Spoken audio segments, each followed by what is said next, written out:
আমিও তো এমন একটা বাবার সন্তান যেই বাবা আমাকে আজকে মাদ্রাসায় লেখাপড়া করাইছে। ও যুবক, আমিও তোমাদের মতো একটা যুবক সন্তান। আমার মা বাবা আমার জন্য খালিস নিয়তে আল্লাহর কাছে দোয়া করে দিছে। আমার মা আমার মাথার মধ্যে হাত দিয়া দোয়া করে দিছে, বাবা তোমাকে যেন আল্লাহ দ্বীনের একজন আলেম হিসাবে কবুল করে।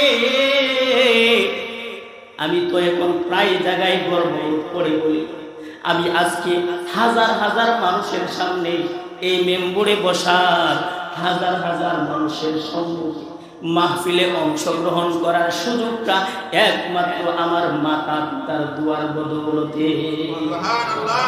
ও মুসলমান ইমানদার আল্লাহর গোলাম, আমার মাতা পিতা যদি আমার জন্য দোয়া না করতেন, আমার মাতা পিতা যদি আমার পিছনে মেহনত না করতে, তাহলে আমি আজকে আপনাদের সম্মুখে বসতে পারতাম না। আমার ঠিকানা ছিল আপনাদের ঠেকার ঘাট পাথরের কাজ করা, আমার ঠিকানা ছিল নদীতে বালু উত্তোলন করা, আমার ঠিকানাটা ছিল জমিনের মধ্যে কৃষি কাজ করা। কিন্তু না না না, আমার মাতা পিতা আমাকে ছোটবেলায় প্রতিজ্ঞা করেছিল যে আমার সন্তানকে সমাজের একজন আইডল হিসাবে উপস্থাপন করতে হবে।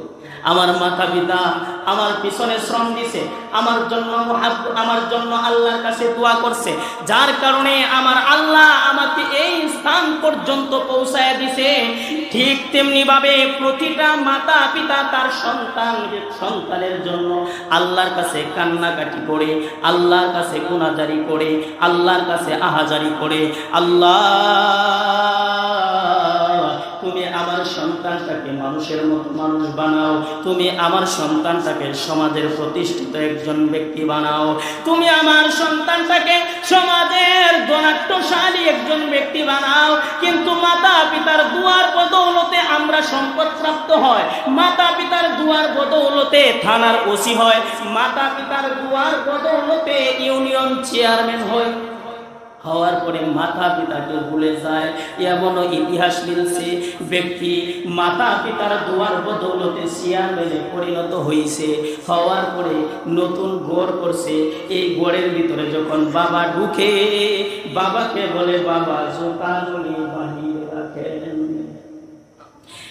এই যে আপনি ঘর নির্মাণ করলেন, এই ঘর নির্মাণ করা আপনার কোনো কাজে আসে নাই, কারণ যেই দুইজন ব্যক্তিকে কেন্দ্র করে আপনি দুনিয়ার আলো বাতাস উপভোগ করলেন, যেই দুইজন ব্যক্তিকে কেন্দ্র করিয়া আপনি দুনিয়ার সুন্দর স্বাচ্ছন্দ্যতা উপভোগ করলেন, এই দুইজন ব্যক্তিকে যদি আপনার এই ভালাকানার মধ্যে শুইতে না দেন, আপনার এই সুন্দর টাইলস পরিহিত ঘরের মধ্যে প্রবেশ করতে না দেন, তাহলে এই ঘরটা কোন দিনের জন্য? এই ঘরটা কোন দিনের জন্য? যায় যেই যুবকরা এই সমস্ত আচরণ নিয়ে আসো, আমি তোমাদেরকে বলে যেতে চাই, হে যুবকের দল, আমিও তো তোমাদের মতো একটা মাতা পিতার সন্তান। আজকে আমার মাতা পিতা এখনো দুনিয়ার মধ্যে জীবিত। আমি একটা যুবক হওয়ার পরে যদি আমার মাতা পিতাকে আমি উত্তম এবং সুন্দর আচরণ উপহার দিতে পারি, তুমি যুবক কেন পারবে না? তুমি